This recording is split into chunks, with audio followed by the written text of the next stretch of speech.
It started out as just knocks and banging, but he said that by Wednesday he started waking up in the middle of the night feeling that somebody was watching him. Hello, everyone. Welcome back to the Drip Podcast, the Dudey, Rhino Investigates Paranormal podcast, where we discuss paranormal things, conspiracies, sometimes true crime. And it's a good time. Damn! Unless, obviously, it's a horrible murder, then it's a bit somber. But we do mainly paranormal and we have a laugh. So that's what we're going to be doing today. Maybe not so much having a laugh, because this one's a bit scary. There is a documentary on Amazon Prime that is called The Unbinding. That is correct, isn't it? Mm-hmm. And myself, Scott, and Maya have watched it. Lozzie hasn't, but that's absolutely fine, because, to be honest, it'll be good to get a perspective from someone that, we might have been swayed by the documentary makers, so it'd be good to get an outside point of view. Obviously, Lozzie, you're incredibly skeptical as the team skeptic, so it's probably not going to make a difference either way, to be honest. Let's call it here. I've just noticed. What? For the visual listeners, Lozzie, you've changed the room round. Yes, so that Calyx unit has been moved back. Nice. Makes it look more open. It does. Yeah. It does. It's like you've had an extension. That's it. It is really nice. I do like it that way around. It looks like same. I mean, not to say the room isn't massive, but it now looks literally 3 times as big. Yeah. I mean, you could just say it looks shit before. No. I'm saying it looked closed off. That's it. I need to redo mine. You've now got room to do cartwheels, all sorts. Yeah. Mm-hmm. So much room for action. Maybe that could when be we a segment. proved there were ghosts on the podcast live in real time, in celebration, backflips. Or, what about this? We can sort of like influence you to become a believer, right? Every time we do a story on the podcast that you don't believe in, that you don't believe is paranormal, you have to do a cartwheel in the background. Fair enough. And suddenly I'm a believer. Exactly. But yeah, so... Oh, cramp! God, sorry, everyone. I just got cramp in my foot. Oh, that's nasty. God. Oh. We shouldn't talk about this documentary. No, it's cursed. Oh my goodness. God damn it. Well, do you know what? As I'm in pain, I'm going to do a plug. Fuck. I think I've got cramp because I ran 4 miles today, 28 miles in 28 days for Alzheimer's research. And I'm going to link it down below. You can donate. I'm on mile 11. I did 11 miles. I'm actually a mile ahead. But Did you actually just have cramp? I actually had cramp, yeah, and I thought, fuck it, that hurt, so I'm gonna use the pain for a good cause. I thought that was like Oscar-worthy acting. Yeah. No, I genuinely got pain in like the pad just behind my little toe. Yeah. That's what. Yeah. Oh, yeah. Mm-hmm. But yeah, ran 4 miles today. Feel good. Tell him how fast you did it. Yeah, don't understand at all. So last week I was running a mile in 10 minutes. This is a nice pace, not too much of a push. And then today basically went to do 2 miles because I didn't do any miles over the weekend. Went to do 2 miles, so I thought I'll push it back slower so that I can get 2 miles in. So first mile, 11 minutes. The headphones died. So I was like, grr, I'm angry now. Because I was going to do some weight training afterwards and I just can't do like heavy deadlifts with no music. So I was like, fuck it, I'm just going to do some miles. Second mile, 10 minutes. So that's my normal standard. Third mile, thought, fuck it, I'll push it a bit. 9.5 minutes because I was only intending on doing 3 miles. Then I was like, fuck it, I actually feel quite good. I'm going to push it. I'm going to see what I can do here. This makes no sense whatsoever. Fourth mile, 6.5 minutes. Decent. Just God damn the cramp's back. Was it worth it? It was, even for the cramp. But yeah, literally, I don't know if I was just like really undercooking my cardio last week, or my cardio's come up ridiculously, or I got into a flow state or got over a little hill or something, but it was on a treadmill. Yeah, it was fucking insane. So really happy with that. Did a sprint finish and everything. So there we go. Jesus. That's it. I think you might be doing it wrong using music. Yeah. Do you know what? Because I really, it just said I was thinking a lot about many different things, but because the music wasn't, I could actually think. Mm-hmm. Like I could get some clarity to think. So yeah, maybe running. I need to not have music, like you say. Yeah, because presumably you run to the pace of the song. True, and I if you listen then to go like on to- death metal. But if you then go on to a slower song, you'll slow down Yeah, accordingly, I listen assume. to, like, fucking hard trance, like doo doo doo doo doo. just sprint it. 4-minute Difficult to mark. work out to depressing country. Yeah, true. You just start crying halfway through. Yeah, And you start listening to the scientists, then you just throw yourself off. yeah, that's it. I just put it up to like 15 miles an hour, jump, and just land on my knees on purpose. Just smash my face. The treadmill's still going. My face like just fucking digging into my cheek. Looks like Gustavo Fring after about 30 seconds of it just grinding. That's it. Which one's the scientist? Is that I'll sing this one last time for you? Is that one? Come back to me. Oh, Yeah, that's fuck that one. me. Tell you No, I'm sorry. oh, man. All right, that's enough of You're that. about to get a copyright struck because That's bang on. That is bang on. But yeah, so anyway, Alzheimer's research. Link is down below. Feel free to donate. Anything, even £1 will go a long way. I think we're at like £185 so far, which is really good. Right, okay. Let's get on with the Unbinding. So basically, it's a documentary about a haunted object. And Scott has kindly made some notes and stuff, and he is going to lead this, and we're going to just interject and stuff as he goes along. So, Scott, over to you for the Unbinding. Okay. So, The Unbinding is a documentary by Greg and Dana Newkirk. Now, Greg and Dana have a travelling museum of the paranormal and occult called the Newkirk Travelling Museum of the Paranormal and Occult. Beautiful. That's what it says It's on an the effective tin. name, yeah. I mean, the branding is just all together, which is what you want. Exactly. You don't want a channel called Dudey, Rhino and a podcast called Drip, because it I know. struggles It messes with the it up. SEO. So we're not going to mock that. That is fair play. All linked and lined up. You don't So- get an Amazon documentary about you for no reason. Exactly. That's true. This fucking is true. I want one. We should get one. We Can't be should. too hard. Yeah. Call up Jeff. I'll pitch So, and there goes the documentary. it. Yeah. So they have a PO box at the museum where people can send them haunted stuff, Genius. and the majority of the shit. items at the museum are donated by members of the public, who How they much get is to a email PO them in. box? Sorry, this is for the audio. Do you know what? Sometimes I listen to pods, and when they talk over each other, I'm like, "Shut the fuck up!" And Scott's that's all trying I'm to doing. read. Yeah, that's all I'm doing is talking over you. You're Sorry. fucking ad-libbing this whole time. Right, I'm going to have a minute. What are we on? A minute of silence. Go on, off you go. So yeah, so they've got a PO box where they get stuff sent in. They get a lot of typically haunted stuff, such as dolls, clowns, or basically all the stuff we've looked at previously on eBay. Jordan's dying to say something right now. And 9 times out of 10, they don't experience anything from this. So what do you think of that, Jordan?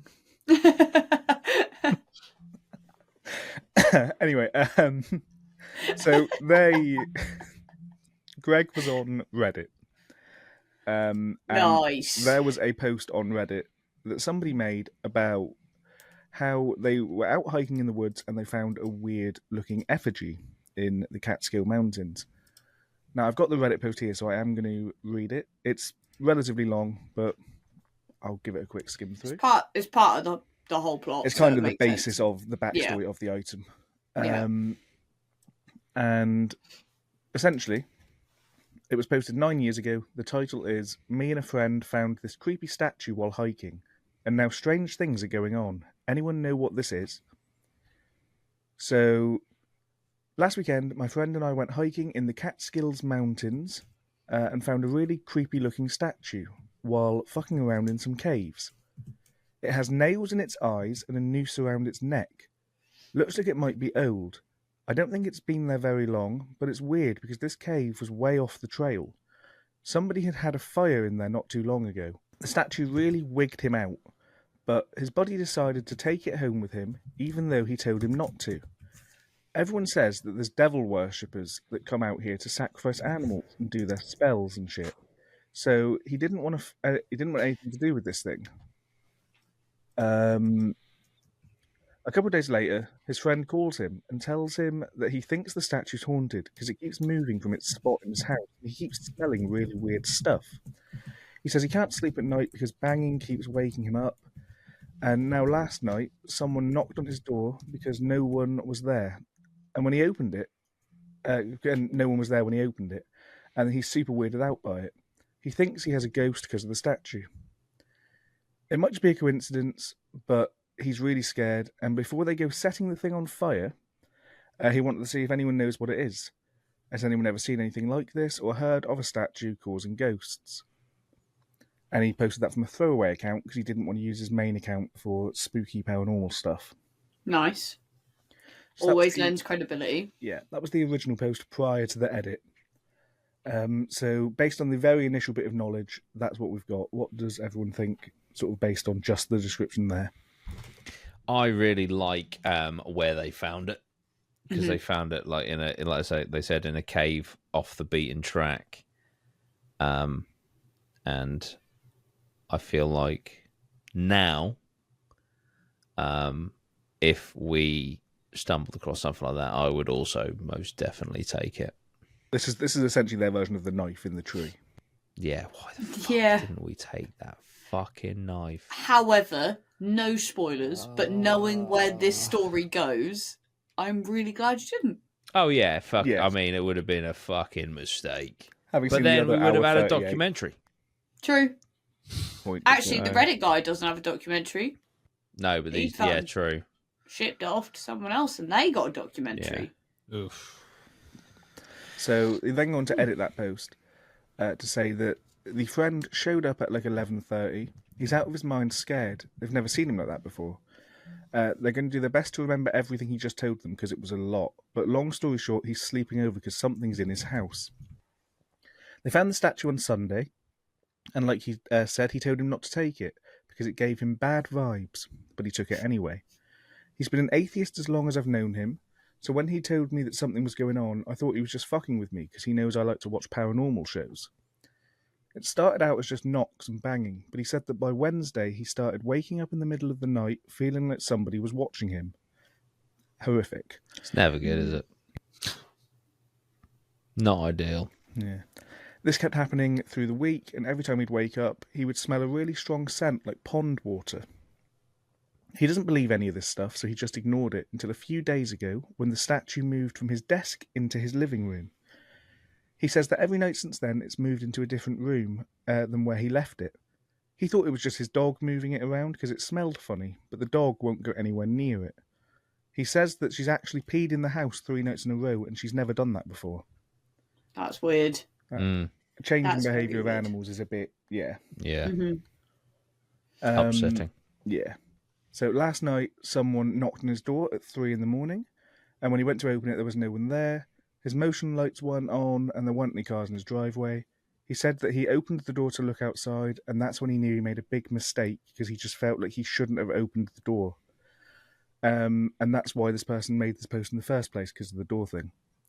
At that point, he didn't have any reason not to believe him, because it'd gone way beyond a joke, and he actually sounded really, really fucking scared on the phone. He kept telling me that he was going to burn the statue because he knows that something followed him home. Anyway, he stayed up all night and then decided to go to the movies to take his mind off it. When he got home, he said it felt like everything was fine and decided to go to bed, and this is where it gets super fucked up. He says when he woke up, which wasn't until like 10, it was because his dog was barking like crazy. He said the pond water smell was stronger than ever, and when he went into his hallway, he saw all of these muddy footprints everywhere. But not like shoes, prints, but bare foot. All of his doors and windows were locked. After someone knocked on his door, he freaked out and made sure everything was locked. So there's no way anyone could have gotten inside. Sitting in the living room was the statue, which had moved again, and he says that when he started to go near it, he heard someone breathing like his grandpa with the tracheotomy.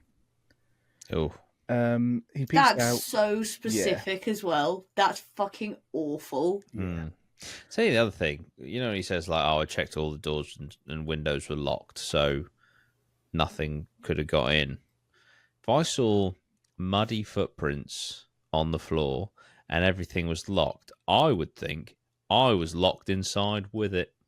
Yeah, that would suck. And a frogger. Oh. And I would leave. So yeah, they then go on to say that him and his dog then left the house, came over to his friend's house and stayed there for the night. He's never seen him that scared, and he even started crying. They have no idea what to do, and they believe him because he has no reason to lie. Everyone said not to burn it as that could make things worse, and they want to go to the statue the next day. They want to go to the house the next day to get the statue and to wrap it up and just throw it out somewhere. But they're too scared to do so at the moment. So, in response to that, there were a lot of comments from people saying, don't burn it. But then somewhere deep buried in the comments and people being tagged in were Greg and Dane and Newkirk. Ah. Before we jump into them, Yep. I'm just trying to think, and I'm sure there's a paranormal explanation. Why not burn it? Is it because it seems wrong, doesn't it? Yeah, I guess it would destroy the vessel, and release it. But then again, if it's already kind of doing shit in your house, then it's obviously not bound to the vessel. I don't really, I know there's not really a science behind how all this works. But yeah, I just think maybe. I think like the destroying it makes more sense. Overarching, whatever rule is to be respectful at all times because you don't know what you're messing about with. So I feel like burning it is incredibly disrespectful and would more than likely release the spirit than get rid of it. That would be my thought process. Yeah, I do definitely see that. But part of me thinks, this is proper like fucking 4D chess, that like the devil has manipulated people into believing that trying to destroy these things is bad, whereas in reality it does just destroy them. And the demon possibly. or whatever resides inside. It's a bluff. You should never, demons are literally, if they do exist, aren't they like, constantly manipulating and bluffing and lying?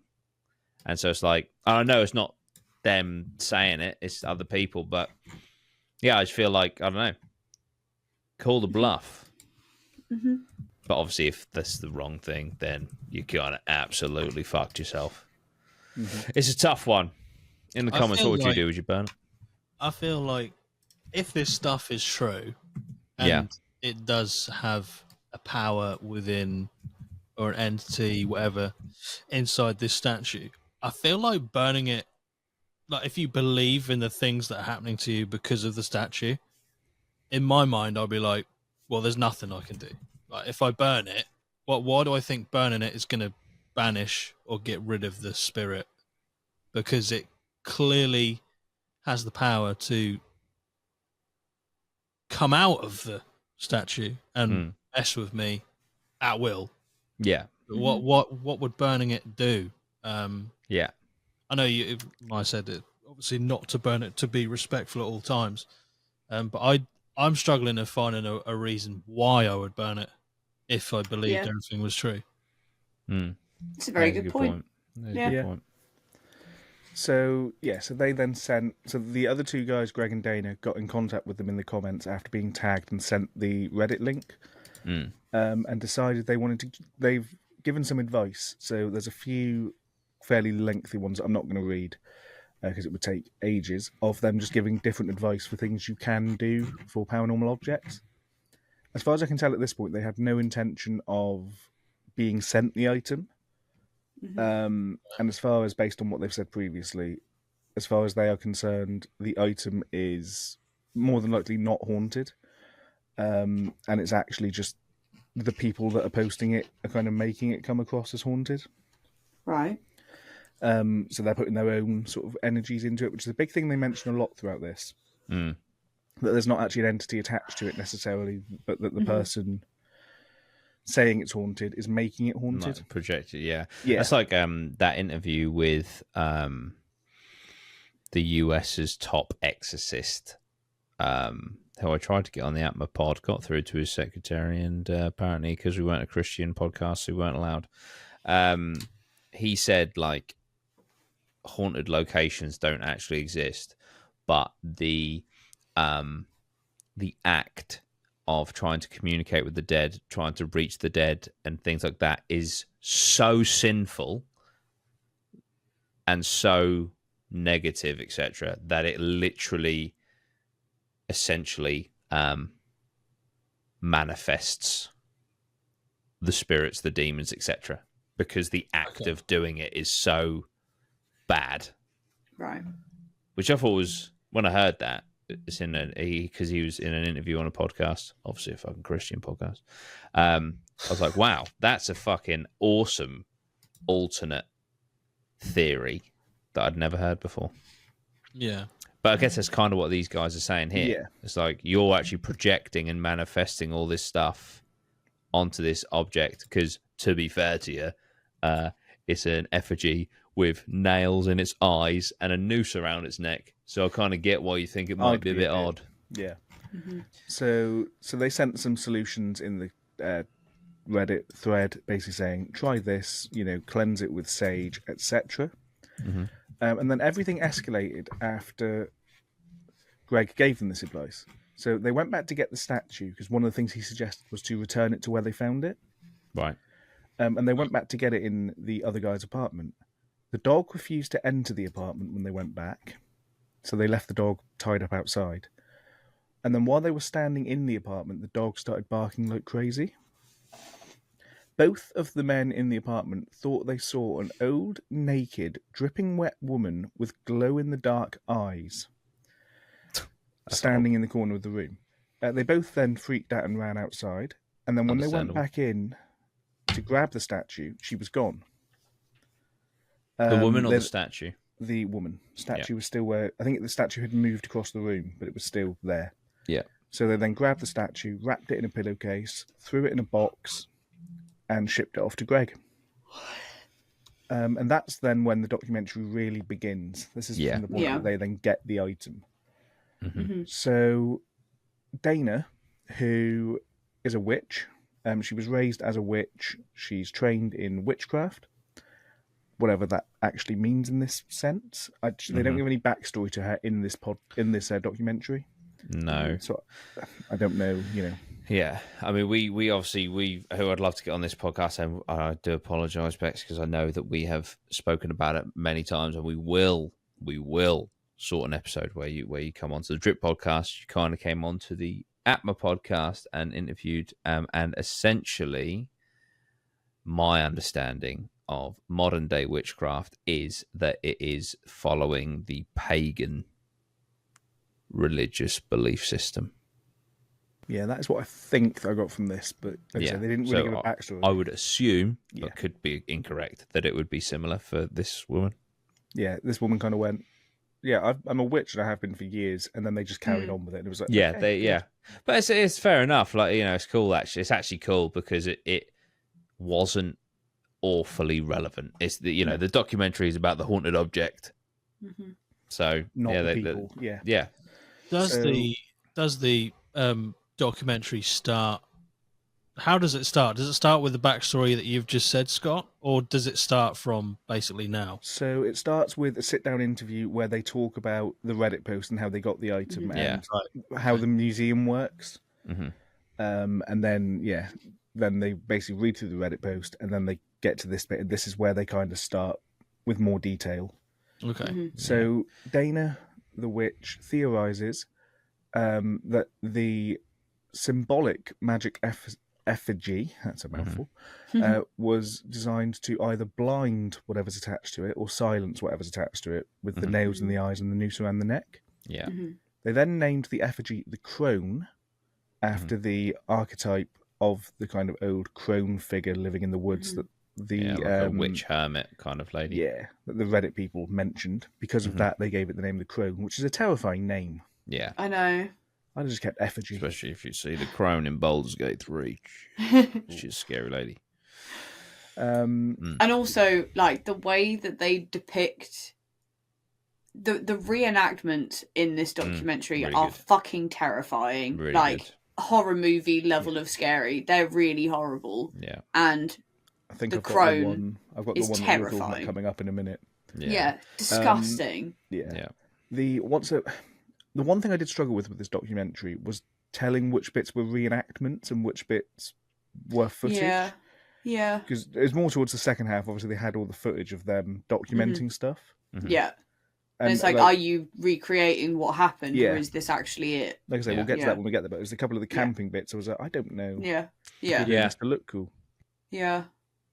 And the hotel bit. Yeah, that bit was, from what I can tell. What are we talking about, Lozzie? Yeah. Ooh. It's a mystery. You'll never know. So they took multiple photos of the effigy from multiple different angles. Sorry. Put it into their museum collection. Yeah. And then we're done with it and got on their way for the day. Now, later that night, and these guys live in a house with hundreds of paranormal items just in boxes on shelves, which is kind of cool. And later that night, while watching TV, they had a loud bang in the office. They didn't think it was anything paranormal. They assumed the cats were high. They assumed it was the cats. They assumed the cats were high. And, And they were right. Smashed a load of catnip. We're going mental. They assumed it was the cats, but the cats were hiding under the bed, scared. And apparently pets are normally a really great warning sign for things, for paranormal things. Yeah. And so Greg walked into the room and he almost stepped on Jesus. Sorry? Jesus was on the floor. As in a little kind of statue thing of Jesus that had been forcefully ripped or broken off of a crucifix that was on the wall. Yeah. Like his arm was snapped, wasn't it? Yeah, so like the hand was still nailed to the cross and the rest was on the floor. Oh, okay. It was like a ceramic Jesus. Yeah. And they said, essentially, to rip just Jesus off and not the entire crucifix off the wall would require actual precision to hold the crucifix there. Yeah, and then like pull it off. Yeah. Because otherwise, with a single nail, you just rip the entire thing off the wall. Yeah. And then Jesus was found directly underneath the box that the crone was in, like on the shelves, directly in line with it. Yeah. Yeah. And obviously the what would you say? Not iconography, I guess, kind of. Yeah, that's the word they used. Yeah, is it's incredibly disrespectful to the Lord. Yeah, religious stuff being desecrated just isn't. Yeah, just isn't. Yeah, you're never in a for good sign, ride. is it? Yeah. Yeah, it'd be like someone flipping all the crucifixes upside down in the room and then leaving their mate in there and running upstairs. Yeah, with a bag on their head. Yeah, that's never a good sign. With a red pulsating light. Yeah, wouldn't recommend. I would. Quite funny, actually. Oh yeah. So, the couple have a trail cam that they use for Bigfoot hunting, because who doesn't? And they set that up and left it there to record. They left it recording over the course of, I think it was a couple of days, and the camera went off at one night. It went off 3 times in a row. Yeah. To capture an orb. But the orb, from what they then noticed, was giving off a light source. Yeah. You can kind of see it reflecting off picture frames and things in the background. So it wasn't just like a fly or something in front of the camera. It was actually emitting. And also, am I right in remembering, Scott, to be fair to them, didn't they also say, like we do, like we're not crazy about orbs at all, but it was because they could see a reflection of the light so it was clearly emitting light. But that isn't the bit about this that is mental. No. I have to say, actually say it first, and I'll say my bit. They then go on to go through the pictures very quickly, and obviously this camera's mounted to the wall, completely stationary. The frame is completely the same. The only thing that changes between the 3 pictures is the orb moves, and the effigy rotates slightly on the desk across all 3 pictures. And because it's sequential, it is, I know you could say wise, blah, blah, blah, but I genuinely, watching that, believe that effigy moved. It's like the footage is so nuts, but like looks so legitimate. And I know, obviously, well, you're a dude with a paranormal podcast, but and I know that Lozzie's like the super skeptic, but I am still skeptical of a hell of a lot. All you have to do is watch any of my reactions to Nuke's Top 5. I tear them apart. I believe that footage, genuinely, that trail cam footage. Yeah. I will say, when I was watching this documentary, and again, no spoilers for the rest of the documentary, and, you know, they were talking about how they own the Paranormal Museum, they're paranormal hunters, you know, she is a practicing witch, all things like that. They're Bigfoot hunters, things like that. I was like, right, I'm going into this already very skeptical. Even whether or not it's intentional, I was expecting them to be quite biased and maybe make bigger deals out of things because they're believers, you know what I mean? Rather than it happening to a random person like the original Reddit story. However, at the end of the documentary and throughout, I 100% believe that this is real. And I'm with you, Jordan. I'm also incredibly skeptical. I'm very quick to go, oh, shut up. You know what I mean? But there was no point during this where I was like, shut up. There was one point, and we'll get to that, where they kind of lost me a little bit. Because it seemed a bit too much. Ooh. Yeah. I might have forgotten it. We'll get to that. Yeah. I obviously, you know, I watched this a few weeks ago. I can't remember everything, but I do remember that trail footage. I was like, fucking hell. That's so good. Yeah. So good. This bit had me convinced. So then, one night, not long afterwards, Dana wakes Greg violently while in bed, and she's really scared.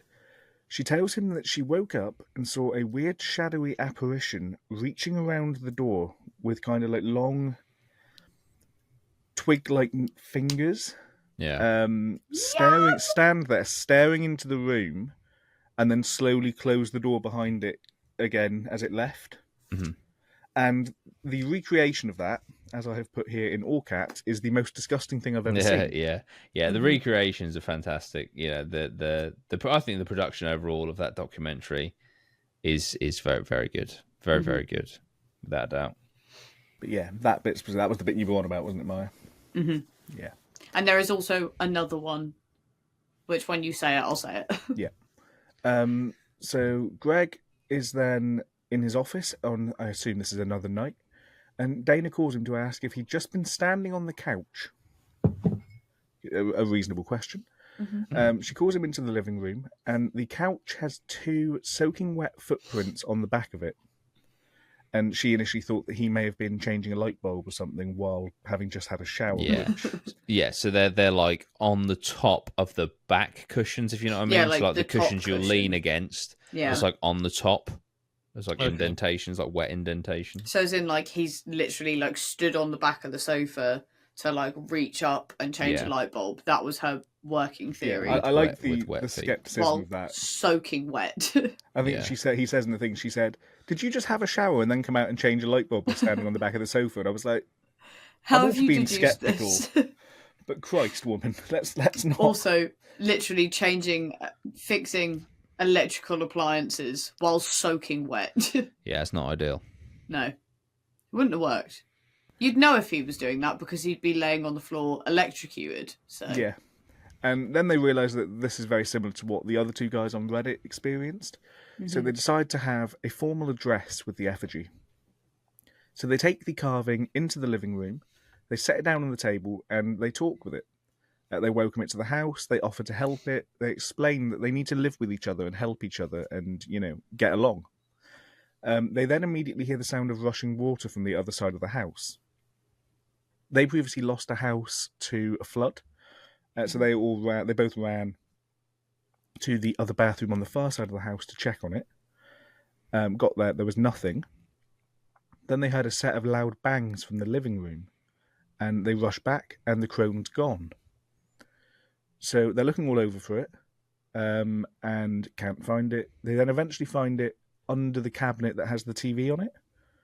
So he crawls under to get that, and as he's under there, the TV falls over and starts falling down on him. Mm-hmm. She catches it before it hits him, but it's still that initial, something tried to kill him there. Yeah. That's so, the rushing water thing is so weird. Mm. Because obviously it's personal to them, and it's almost like that was no. Yeah, but also there is a soggy theme with this entity as well. Oh yeah, true. Does like the water. So then he gets angry at the fact that this thing just tried to kill him, as you probably would, and says, if that's how it's going to be, I'm going to put you in a box, lock you, and put it on the shelf. And this is immediately followed by 3 really loud thuds on the kitchen wall, at which point they accept that this thing wants to be in a box. They put it in the box, they lock it, they leave it on the shelf. They then forget about it for a while, until the 8th annual Michigan PowerCon, which is this is crazy. This is the bit that lost me. Yeah. Oh, really? Yeah. I have to say, I also feel like what you're about to say, I feel like there would be somewhere, someone, or the building itself, video evidence of what you're about to say. I feel Scott, like I've heard of this more. Can you say what that's called? The 8th annual, and I'm just going to research it while you read it. Annual Michigan PowerCon. Let me just mute you, Ma, while you're tapping away. Sorry, do you want me to do it? That's right. Yeah. No, you're fine. Cool. Yeah. So a man came. Myra's sticking her fingers up at us now. Oof. A man came to the event specifically with the intention of seeing the crone at the travelling museum. Mm-hmm. And they don't normally show the crone. They very much were against getting that item out because of the kind of negativity associated with it. Because I kind of took that as it's one of the few items they have that they actually think is paranormal. Yeah, so the way you they think spoke that would about be the mainstay of the way they spoke about a lot of the stuff we get sent. Nah. Yeah, but this thing really paranormal was staying in the box. They're not showing anyone. Yeah, but then I guess it kind of, if it is real and it is dangerous, then I guess you would kind of respect it in that way. Yeah, true. So they finally agreed after he came back 3 or 4 times over the course of the weekend. They took it out of the pillowcase, opened it up, and within seconds, a presenter on the other side of the aisle to them, her bottle of soda popped and sprayed everywhere, all over all of her books. And the lighting for the vendor hall, so the room they were in, the chandeliers all suddenly started swinging. Everyone in the room's looking around really shocked, sort of like they know something's happening, but they don't know what. And then as they look down the aisle, a man further down has his head slung back with blood dripping down his neck. It then turns out he's had a violent seizure. The guy who then asked to see the crone started crying and said he's really sorry and can they put it away. And so that is the... Did you say 2008 or 2018? The 8th annual. Oh, 8th. So, yeah, it was the 8th Michigan PowerCon. What year was it? Do we know? Don't know. Yeah, I mean, because wasn't there also like a gust of energy or something? Or was that the swaying? That was the swaying, and everyone kind of looking around like they'd just been hit by something. Yeah, I just that feels like it's from Ghostbusters. I feel like I can see that scene in Ghostbusters. I just feel like it would. I don't know. I just feel like something there'd about be it. Yeah, more. Yeah, I'm sure we'd have heard this before as a paranormal podcast. Mm. And I just surely it would make even like, I mean, then maybe we wouldn't see it, but like the local news, like at the 8th annual Paracon, there was some paranormal activity. Look at this CCTV footage of the chandeliers. Me. I can't find anything about it. And that's what, like, a lot of people are saying on Reddit. Like, how has no one who was there reported this? I'm not being funny. If you're a paranormal convention, this is exactly what you want to happen. And that will be your marketing material till the end of time. Yeah, I feel like it would be more heavily promoted. So what are your thoughts on that, Loz?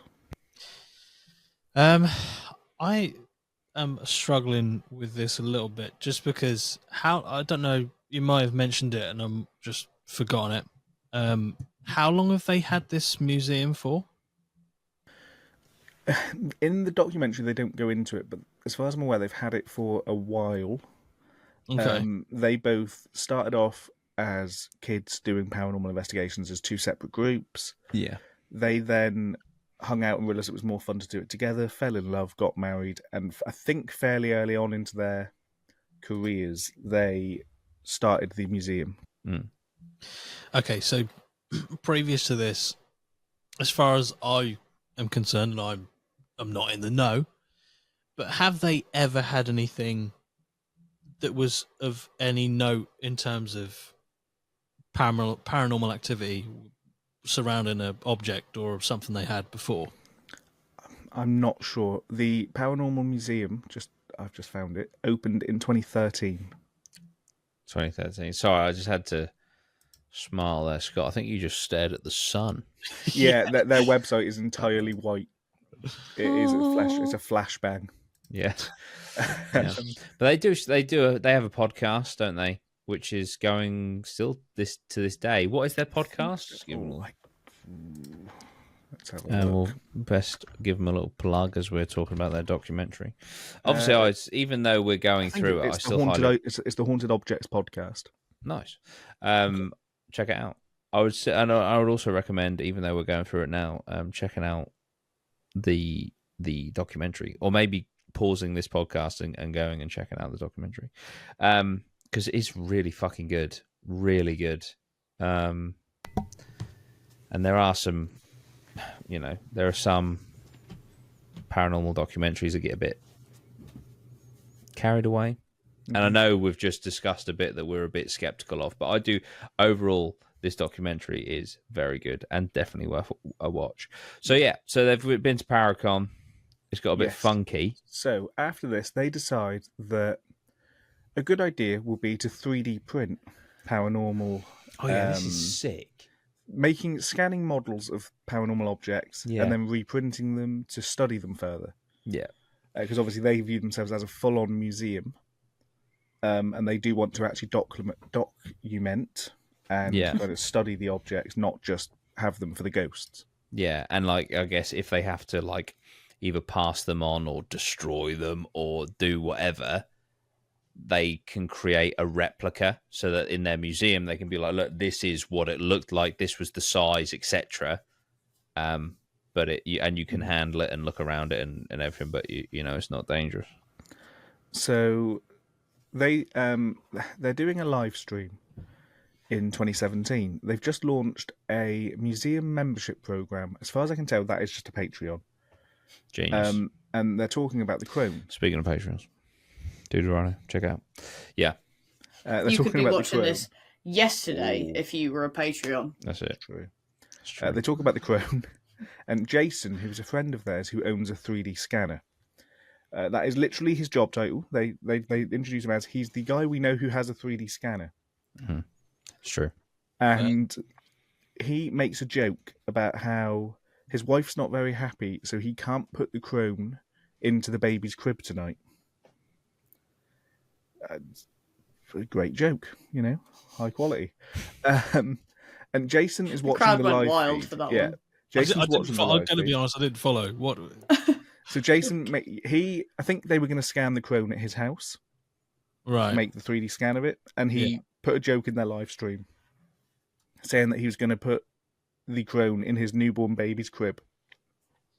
Right. Oh, yeah, they kind his wife wouldn't let him. Yeah, And they made a deal of that. And I can't struggled remember why. because the next bit gets back to that. So he's Yeah. watching this live stream after making this comment, and then he hears banging upstairs in his house.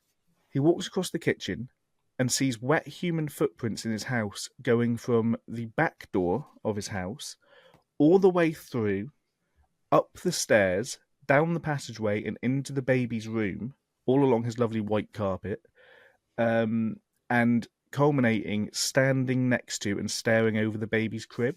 And you can see where the footprints are no longer walking and they've started puddling instead. Yeah. Yeah. In the industry, they call that a womp womp. So It's not Dana what the you want. Witch sends a box of different things he can use to try and protect his house at that point, because not ideal. But yeah, that's why they made, a big point of the joke he made about putting the thing in the baby's crib. Yeah. Kind of like he mocked it and now it's there. Yeah.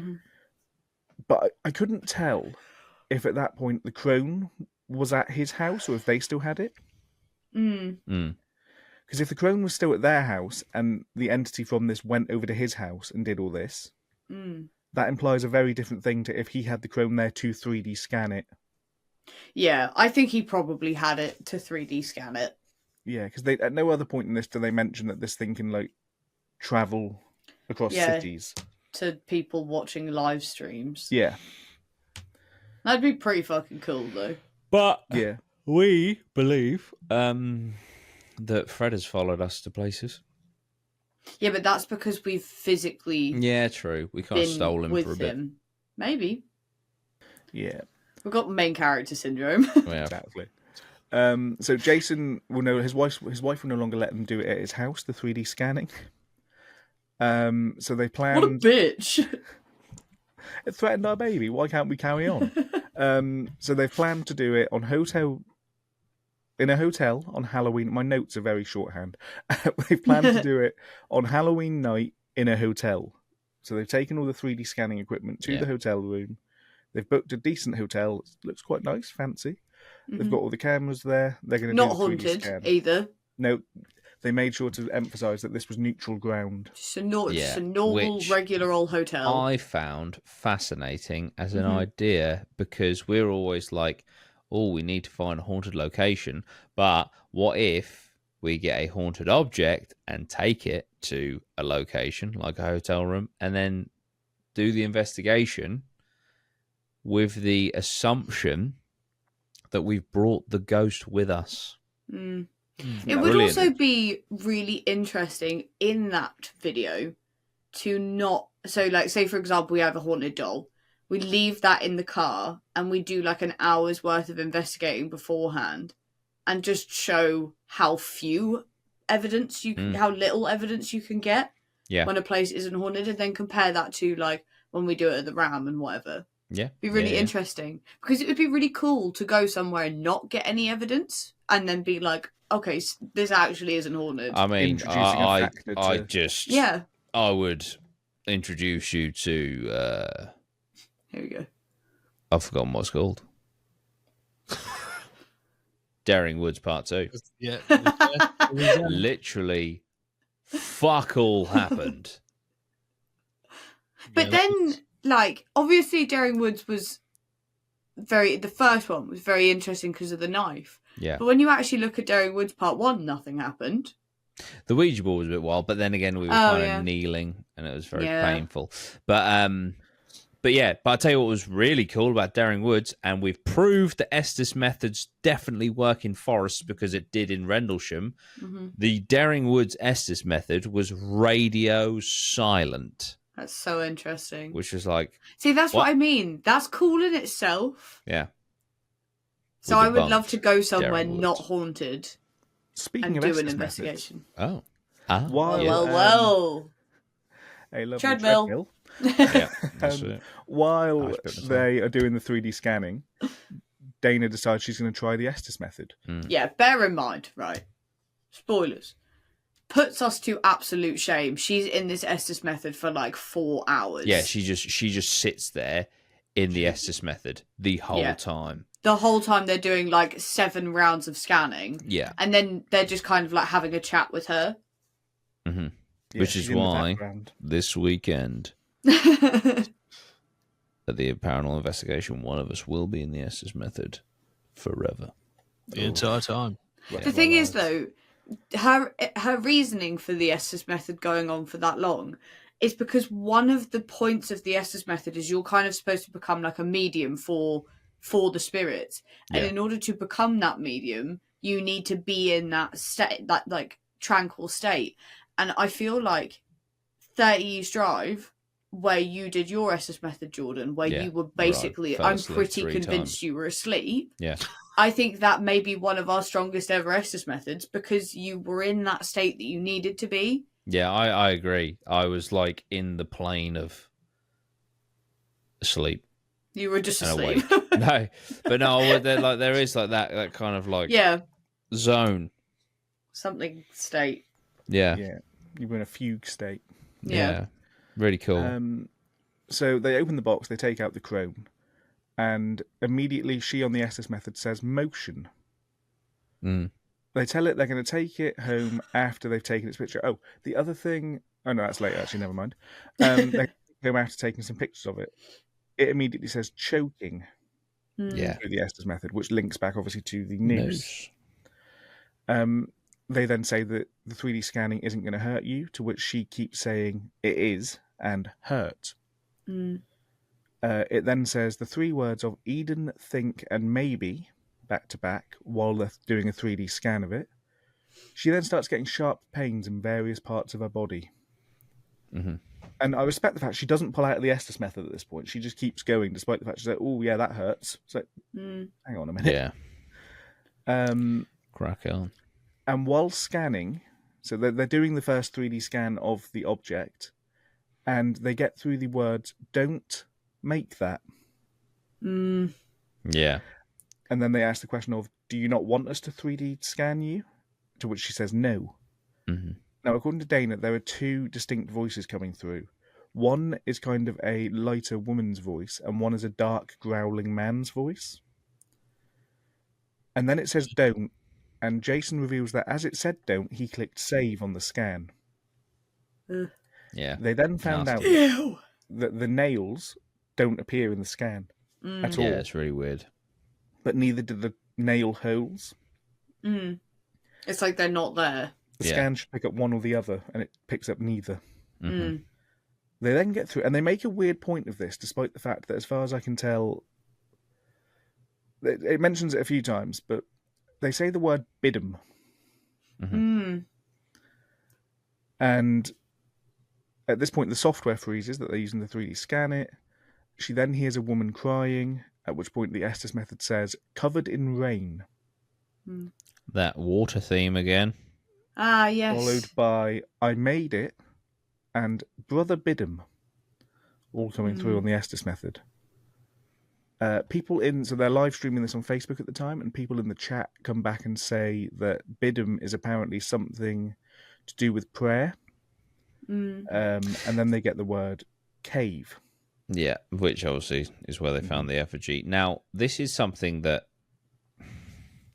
is very interesting to me, the fact that they live stream the whole thing. It's something that I wouldn't be against. I obviously really like our format and stuff and the way that we do things.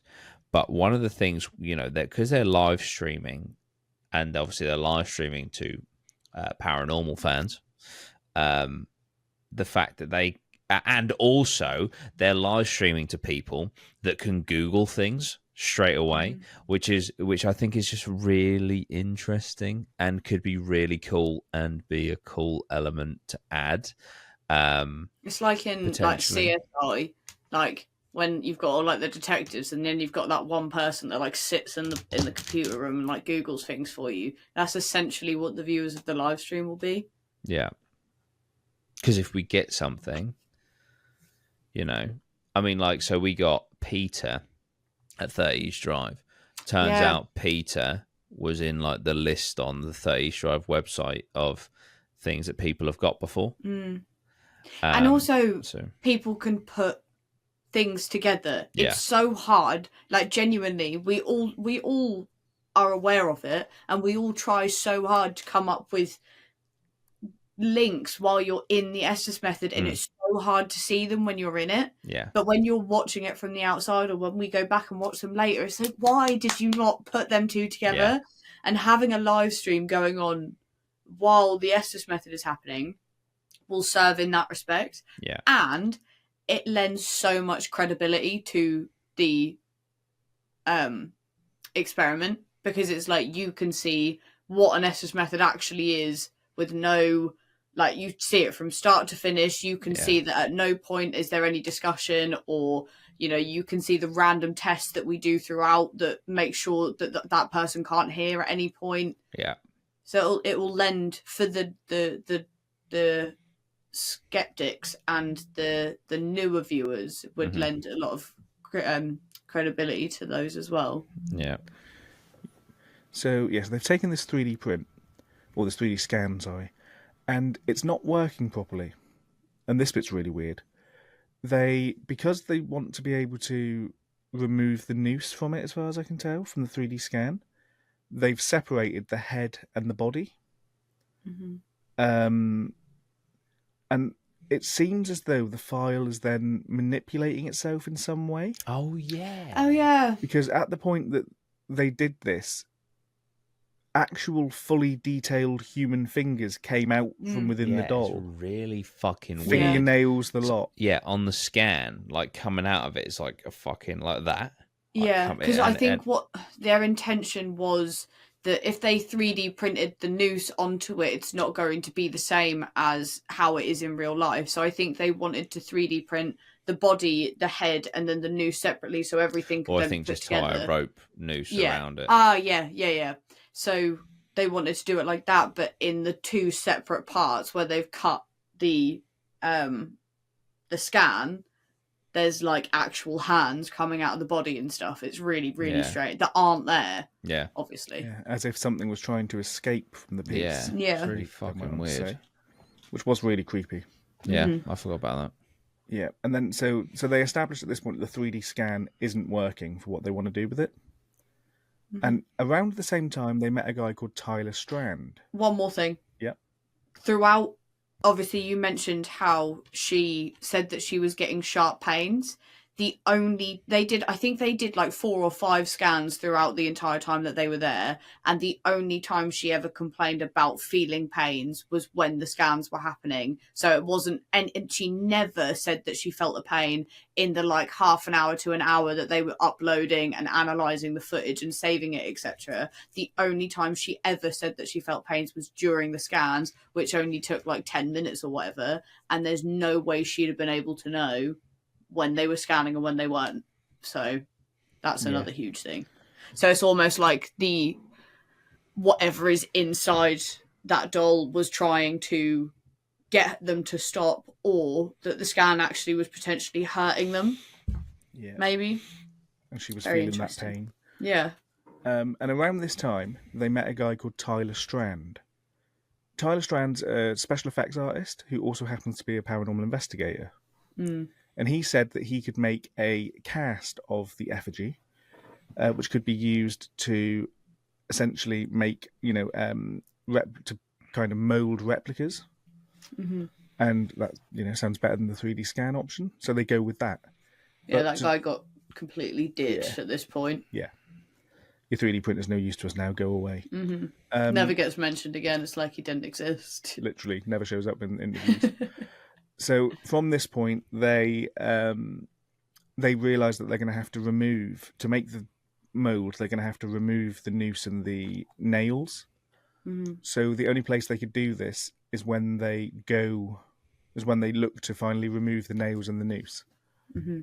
So they drove to Ellenville, which was the town at the base of the mountain in which the effigy was originally found. And they noticed that this place is weirdly Ukrainian. Everything around is Ukrainian. All the signs Ukrainian. All the people are like speaking Ukrainian. And bear in mind, this is based in America. Yeah, this is based in New York State. Yeah, it's just a really random tiny town at the bottom of a mountain that is exclusively Ukrainian.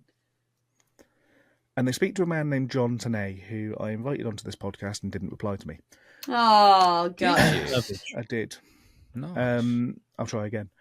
Did you try in Ukrainian? Maybe that's why I went wrong. And he mentioned the idea of Baba Yaga. Mm-hmm. John Wick. That is the next thing in my notes. Baba Yaga is a famous witch in Ukrainian folklore who kind of has the crone archetype and who lives in the forest. So Greg, the guy obviously that runs the museum, etc., decides to Google Baba Yaga statues to try and find any custom dolls that are kind of made in Russia. And he stumbles across an Etsy shop that makes custom wooden effigies of Baba Yaga. And Baba Yaga looks nothing like the crone, but he then looks through the store at other things they make, and he comes across Mokosh, which is a pagan god that looks very similar. Now, Mokosh gets its name from Mokri, which is Russian for the word wet. Water theme. And in Slavic and Russian folklore, Mokri is the goddess of moisture. Water theme. Goddess. Thanks, Female. Crone. Empowerment. According to a Russian folklore expert who they then get involved, who Queen. I don't know where this woman came from, but she turns up for a chat. I really liked her. She was really good. And she was very Oh, yeah. credible. Yeah. She's a university. Yeah, she was very academic in her kind of the way she was talking about stuff.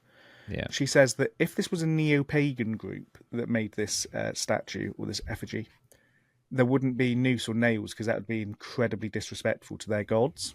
Mm-hmm. Because Mokri is really powerful in their tradition. And the statue itself doesn't generally look Slavic. In the original Slavic statues of this god, it's meant to be holding something, usually a bucket of water. And I don't think I mentioned earlier on, this one looks like it's had something chiseled out of its hands. Yeah. So it looks like it was definitely holding something originally. Yeah, because it's kind of like that, isn't it? Yeah. And there's clearly Nothing something missing. Yeah. Which, thinking back to it, could be very similar to the way Jesus was ripped off the crucifix. Mm. Yeah. You're going to take away my thing, I'm taking away your thing. Yeah. Yeah. They then, in this little town, they found a Walmart, and in there they found the nails and the rope, the same make and same type of nails and rope. Mm-hmm. So someone had potentially gone there, and then in my notes I've written, and fucked her shit up. The disrespect. But yeah, they've essentially gone there and they've kind of, desecrated this Someone's religious done imagery. That to the statue. Yeah. True that. This goddess is also apparently the goddess of fertility in cows and women. Same, really, isn't it?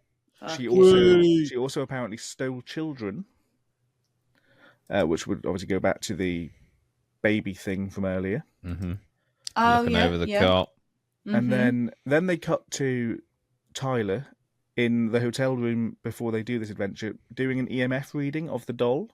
Mm-hmm. And obviously this is a lump of wood. Mm-hmm. This thing's going off mental on the EMF really spikes. Cool. Yes, crazy. And it's literally like 5 centimeters away from it, it completely stops. Yeah. It's just around this piece of wood, Yeah. And they said it feels like things are ramping up. It felt like they were holding a live grenade. Mm. So they need to do the unbinding ritual before they can make the mold of it, which means they're going to have to do it on the mountain. The title of the documentary. They said the thing. They said the thing. So they got to the trail and the unbinding ritual began. Yeah. This was quite cool. Yes. They had some I do have to agree. There's one bit, and if you haven't noted it in your notes, I'm going to say it, but there's one bit in the footage of this which was like, whoa, that's interesting. Cool. We'll get to that. And then we will. Maybe. If I don't mention it, point it out. If I do mention it, point it out. Mokosh, the previously mentioned goddess, they then go on to mention, I think this is now information they've uncovered after the fact, Mokosh was kidnapped by the god of serpents, Velesh. Mokosh's husband had to chase Velesh up a mountain to cut his belly open to release Mokosh. And they then realised after the fact this is exactly what they did. They took the item to the top of the mountain to release whatever's inside it. Whatever's trapped inside it. So they're essentially reenacting the tales. Yeah. Wow. Powerful. Dana then said it felt that they'd arrived in the right place, and as the sun started to go down, she reiterated to all to stay in the circle she was making on the side of the mountain. Mm-hmm. All of Dana's witches, and I don't think she told anyone else that this was going to be happening until in the moment. Oh yeah. This is kind of I kind of regret saying earlier. I didn't want to bring up what was going to come up later because I said like her being a witch wasn't really relevant, but that is true because of this bit. Yeah, until this point. So she's got an online coven, doesn't she? Mm. So, Patreon. Patreon coven. If you'd like to join my Patreon coven, it's patreon.com/Dudey Rhino. Nice. Become a witch or a warlock. Spells and shit. You get a wand. You get a fucking owl. It'll deliver your shitey mail, and that'll be that. So she's got the rest of her coven doing the ritual. I'll say the whole thing if you want. No, I'll do it. Go on. No. You're a wizard, Harry. Patreon exclusive later. Right, I'll do it. She's got all of her witches doing the same thing at roughly the same time. Kind of saying the same unbinding ritual. Yeah. And lending all of their magic and energy to her. Mm-hmm. And then I've written down they've got little cauldrons and shit. They do. They do. They're going to do spells and shit. They have actually got tiny little cauldrons. They're really cute. I want some. And so all of the witches are chanting at the same time the spell, I assume, of twine nails wood times 3. No longer shall her binding be. Ooh. On loop, repeatedly. Yeah. Ooh. And while they're doing this, she's prepping the tools, so the pliers that they're going to use to pull the nails out, the scissors they're going to use to cut the rope, I guess. Mm-hmm. Put them all in her little cauldrons and pouring stuff on them and blessing them. Yeah. So she then confirms she's now consecrated the area. This is now holy ground, I assume. Mm-hmm. And then Greg starts to pull the nails out one by one. Yeah. It's emotional. This scene. It's really well built from a music powerful. And a shot. Yeah. Yeah. So the nails are being removed one by one. The negative energies that are bound to the nails are being told they can release with he's then saying a kind of a spell or a phrase of each time he pulls out a nail, he says, we release any negativity associated with this object. We bind it to these nails and we release it. And then released. Mm-hmm. Tyler then gets chosen. At this point, it's Tyler's birthday, which they then mention later on. Yeah, happy birthday. He's spending his birthday here. And they undo the noose. And he tells the effigy it doesn't have to suffocate anymore. Everyone's very emotional. And then there's a pop in the air. And now it just feels like a chunk of wood. Whatever they had before, the live grenade is now gone. Mm-hmm. And then this bit kind of was interesting. Up until now, the mountain has been dead silent. This is the bit. Yeah. Up until now, the mountain had been dead silent. And at this point, the second they kind of stood there holding this bit of wood, all the coyotes in the mountain started howling at once. It's so... Because there's this whole bit is... There's footage of them doing it. Yeah. And it is actually dead silent for like an hour. And then the second it's over, all the coyotes... You could hear them going fucking wild. Yeah. It's really weird. It is weird. As if like something has just been released. Mm-hmm. So as if something's been let back into the mountain that had been taken from them. Is kind of how I saw that. Oh, that's cute. And I then put in my notes that I think the guys there think that the coyotes are celebrating that they've released something. Yeah. And the mountain lit up with the sound of coyotes howling. Yeah. It's really cool. So then, because they've now done this, they want to take the mold of the item, so they take it into the tent, they take a mold, and they decide that the mold's good enough. Mm-hmm. Obviously, they can't test it there by making another one to see if it comes out right, so they're kind of just hoping. Mm-hmm. And then they all go to bed. The next morning, they wake still camping in the mountains, and they need to bury the item. So they wrapped the crone in the black sheet, found a quiet, shady spot, and dug a hole. And then they buried the crone and had a moment of silence. Yeah. For me, at this point, if you've let the entity go, keep the crone. Yeah. If you've let all the the stuff attached to it go, that's back in the mountains now. I'll keep this. Put it back in my museum. Cheers. But also, like, if the entity, let's say it hasn't been released yet and you've not done it properly, you're now suffocating it and burying it instead, Why are we risking this? Why don't we just either take it with you or just place it somewhere with, like, a nice view or something? With a note saying, please do not take this. Yeah, don't take this. You will die. Here's a link to the Reddit thread telling you why not to take this. Yeah. Exactly. I'm fucking taking it. QR code for the Amazon documentary. Yeah. Do not take. So they then they said a few words and then they began their descent. And that's kind of the end of that. But then they go into a little bit of post-production, I guess. Yeah, like, is it 3 years later? Yeah, it was while making the documentary 3 years later, yeah. So they realised that all the details of Mokosh have lined up really well with them going up the mountain to release it, etc. They believe that objectively there is something happening outside of them, and they believe that that there was something attached to this entity. It wasn't just other people kind of projecting their paranormal ideas. There was something there with this entity. It either was or it became a conduit for something powerful. Mm-hmm. And since then, like I say, 3 years later, they have found more information, and it was really compelling. So they're finishing up the documentary 3 years later, and they still don't know what Bidum means. Yeah. And they still, as far as I remember, didn't figure out what Bidum meant. That was like a nice cliffhanger. But they did figure out that Slavic paganism has a lot of different bits in it. There are a lot of different entities that share traits with others and also accompany the other entities.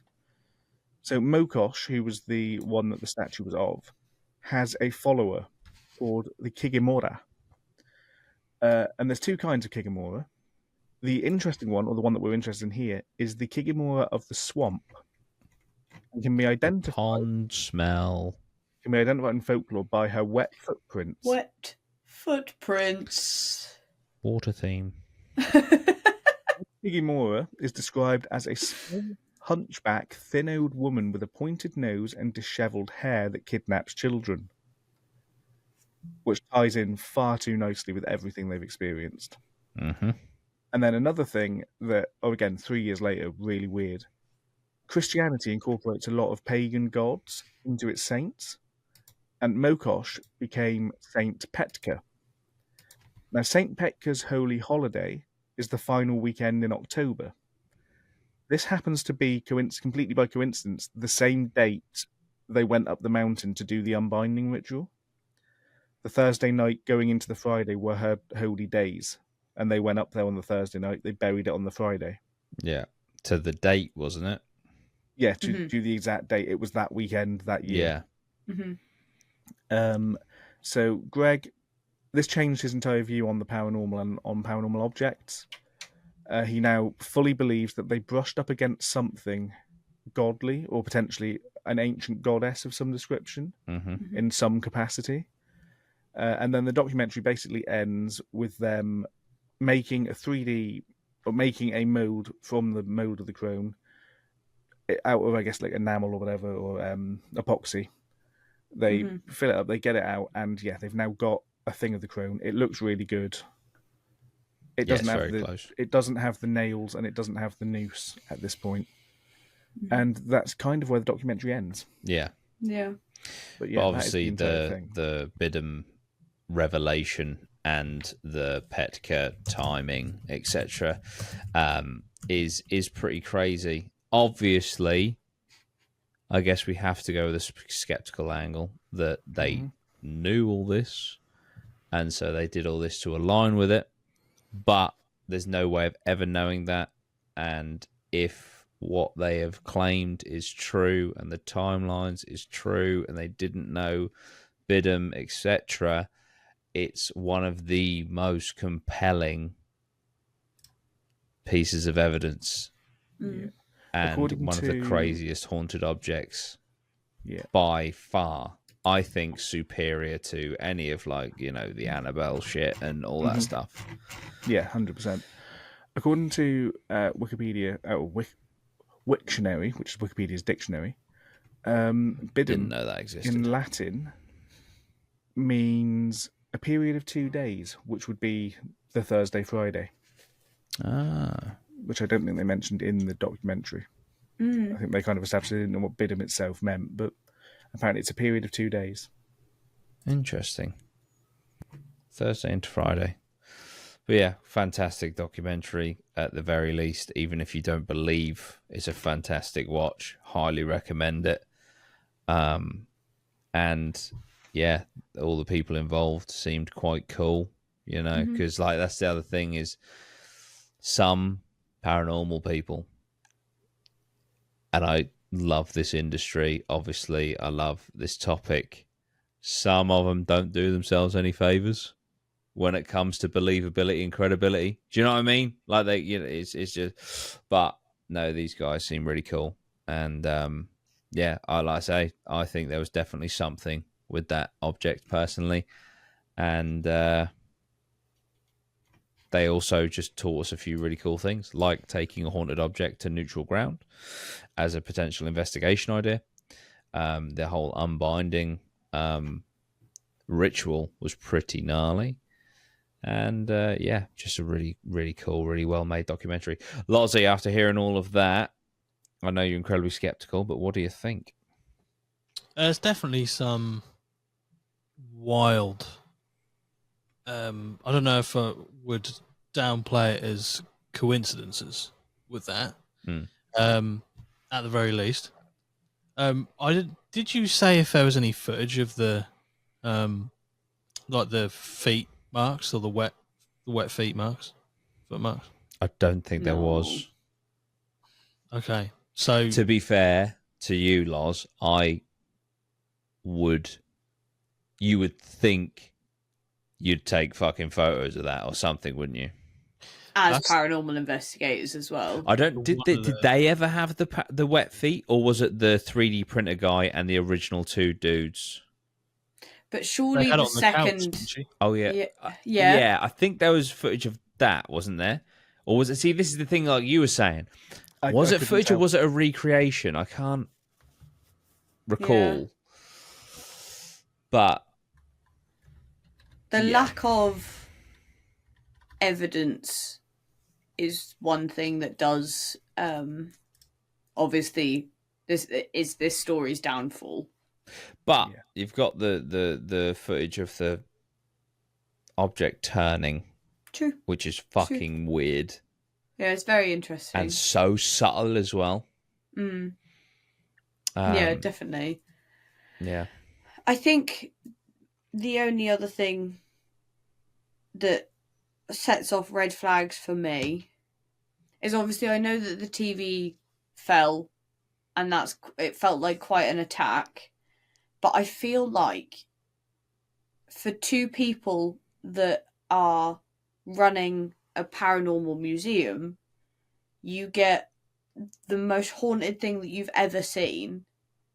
It does one 15-minute stint of some scary stuff and then you put it in a box forever, and it's a bit like, for me personally, if we had that and we were getting evidence that was that solid, you don't put it in a box and get rid of it. I potentially disagree, because I think once you open that door to possibility, like, I'm going to bring it up for the fucking 9 millionth time, the mirror at, I'm going to very briefly, because I'm sick of it.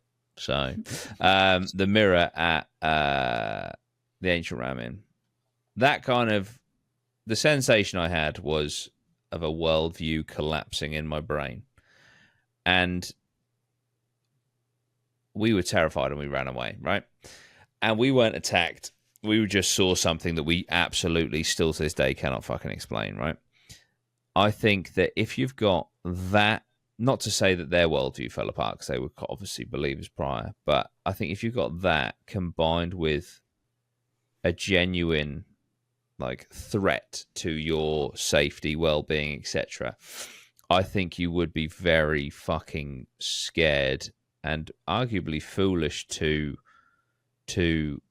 see how far that thread goes. Yeah. Comparing it to the Ram, though, we were new.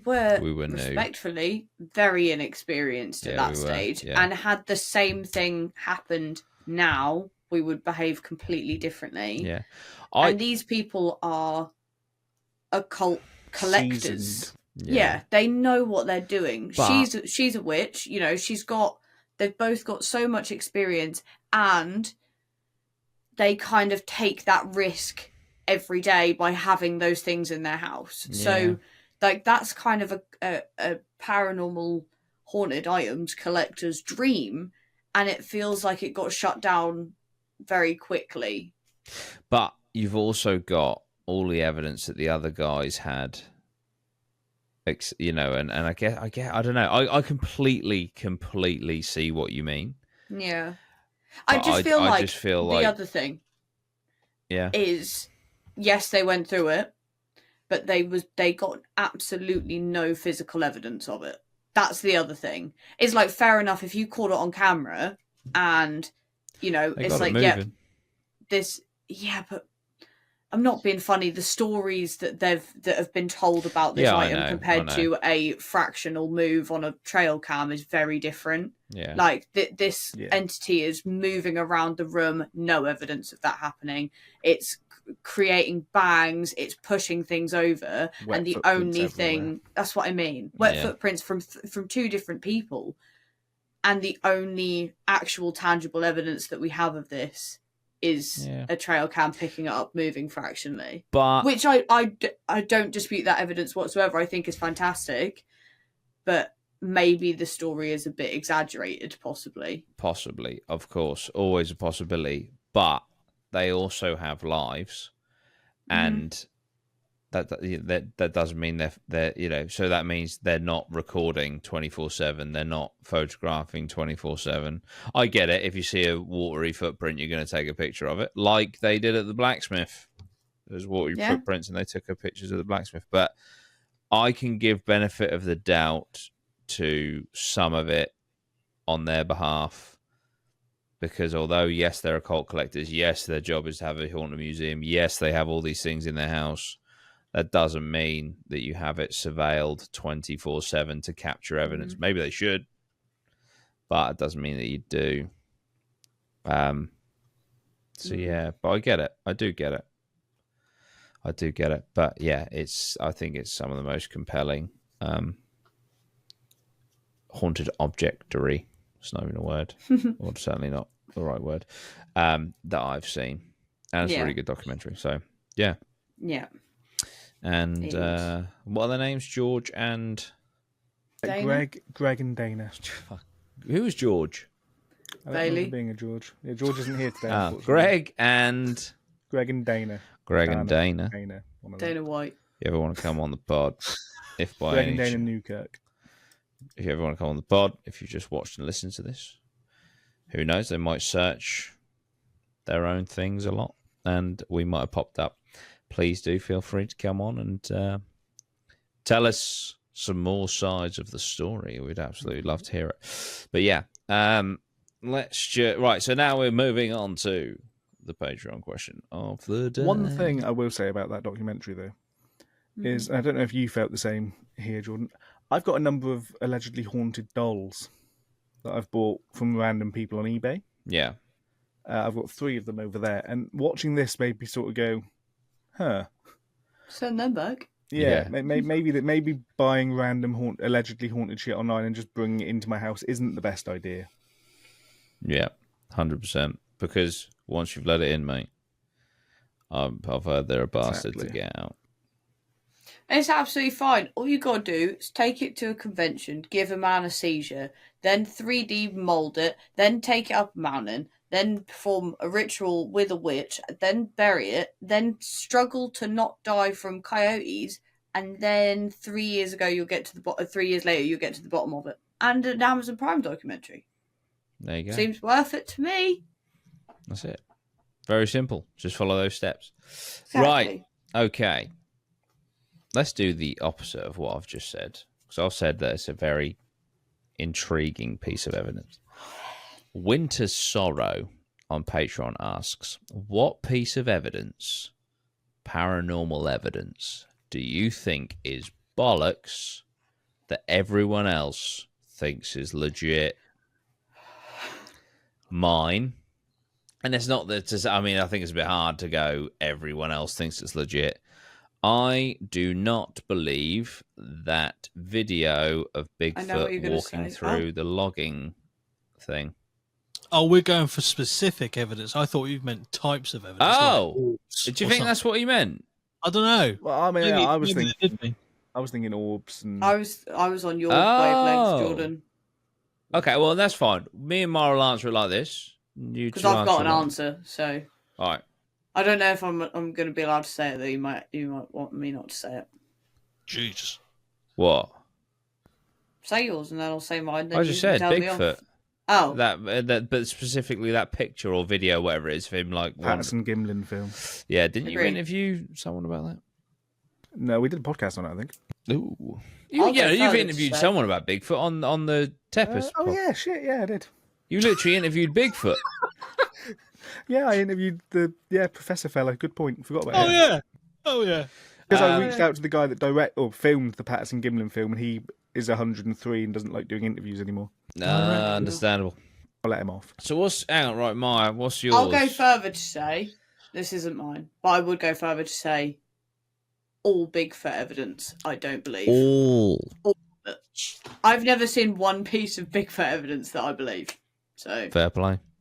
That's just my opinion. Nice. All right? And then if I'm not allowed to say this one, that can be my one. But my one is the 30 East Drive video. Oh, what? Yeah. Carol. Yeah, where she's flicking coins off the... Yeah, hasn't that been debunked already? Yeah. Oh, but yeah, by me, just now. Yeah, no. When I first watched it, which was years ago, I was like, whoa, this is fucking crazy. But that's the video that made me want to go to 30 East Drive and be obsessed with it for so many years. Because I think I introduced Scott to 30 East Drive through that video. I just never heard of that. I'd gone through the list of the most haunted places in the country about 10 times. Missed that one. It's literally number one. It was number two. Number two. To the round. Apologies. But so that would be one. And a year later, it became number one. Yeah. Can't think of anything else. Fair play. But... No, that's fine. With that one, I agree. I kind of see that weirdly as a promotional material, not direct evidence. True. Like that is literally kind of this is to get the location out there. Yeah, but it's not fucking. It wasn't posted as such, was it? No, this is the thing. No. So therefore, it is. I would say, from her point of view, that's what she was doing. Yeah, she was drumming up business. I just think to present it as not that. Yeah. So, what about you two? I mean, obviously, there might be completely different. If you've interpreted the question differently, it is what it is. And I think you are right, actually, after reading it again. But yeah, in my mind, it just made more sense because. The amount of specific evidence that I could think of that I'd be able to refute straight away. Yeah. So actually, more interestingly, for what piece of evidence type? I'm not gonna say orbs because I feel like that's pretty obvious. Low hanging fruit, isn't it? That's it. I'm gonna go with a piece of equipment that we use, and when I see people present evidence solely based around this equipment, it's the REM pod. I don't understand because I've seen multiple times where people will say within the same video, the REM pod's going off telling me that there's a cold spot, and then it goes off telling me there's a hot spot, and it's like the entity is either there's no consistency whether it's cold or hot. and both of them end up in the same scenario where they're like, it's paranormal. So I don't like the REM pod from that point of view. The proximity thing, I that's fine. I get that. It's more the temperature discrepancy that I don't fully understand. And I don't know if we ever found out, but the spirit box that we have, obviously doubles up as a temperature. We think, sensor. Did we ever find out what the lights mean on it? I have tried many times. I got sent the instruction manual from the company that produced it, and even that doesn't give the full. Cool. The general guide seems to be when you turn on the temperature mode, it takes a base reading. If it goes blue, it means it's got colder than the base reading. If it goes red, it means there's a sudden temperature fluctuation higher than the base reading. Okay. Right. Yeah.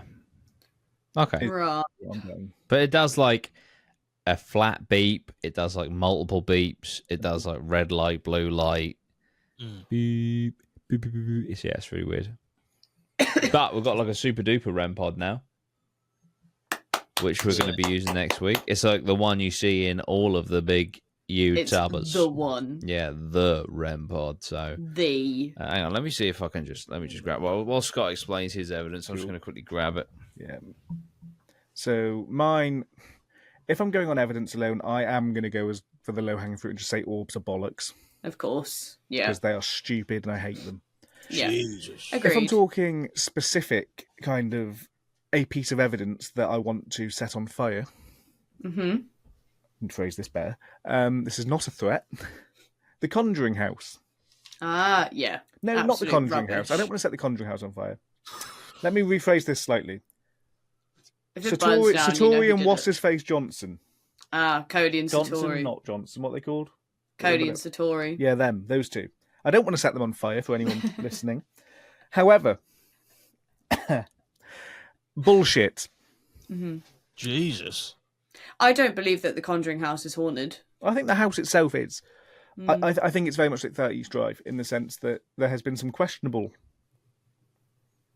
publicity being used there on what is a haunted house. Go on. Is that in the movie it's like a fucking really nice house. In reality, it's a fucking shack. Yeah. Like Mad, the what do they call it? The something liberties, the creative liberties that they took in that film is a piss take. But at least the 30 East Drive movie kept it kind of somewhat consistent. It was still a council sort of house. Yeah. Just had 10 bedrooms. That's it. But The yeah, other piece of evidence that I also want to point out because it annoys me is the creeper. And this is a very specific piece of evidence that I'm sure none of you will have seen. Paranormal Lockdown did a episode at I want to say it was the Trans Algae Lunatic Asylum. And they caught an entity called the Creeper. As far as I can tell, it was a dude in a morph suit. On all fours in the background. I'll show you guys after we finish the pod. Everyone else, Google it, watch it. I lost a lot of respect for Nick Groff on that. Jeez. It could be legit. You know, there is still the chance it could be real. I don't think it is. So you genuinely believe it's a guy in a morph suit? Just a I morph suit? fully believe it's a guy in a morph suit. I'll show you it after this, Loz, and you can There we go. share my view. There we go. That is what made Scott turn Nick Groff into his arch nemesis. There we go. Well, thank you, Scott, for breaking down the documentary beautifully, by the way. It was great. Thank you very much for doing such a great job on that. And everyone at home, thank you for joining us. I didn't actually say, did I say at the start I normally introduce everyone? Did I say that there's no Bailey? Just the audio listeners are like, I fucking knew he weren't there. I had a feeling. I didn't hear him the whole time. But yeah, so thank you so much. Really appreciate it. Thank you to Winter Sorrow over on the Patreon. Patreon.com/Dudey Rhino for the question of the pod. And everyone screaming, where's the next investigation? Or when it is coming. We're filming it this weekend. So it will be with you very, very soon. and I am maybe mixing up the formula a little bit with this one. We got hella new equipment. We by the have. way. We have. Hella. It's a If new you've ever played Phasmophobia, that's basically what we've got now. and it's also a brand new location. So, yeah, look, and it's the whole team, full team, new equipment, new formula to the investigation, and yeah, look forward to it. It's coming very soon. So, yeah, thank you so much. Check out the Patreon, and we will see you again next week. Thank you so much, guys. It's my new thing now because I'm young. What? Yeah. Drippity drop, drip drop out.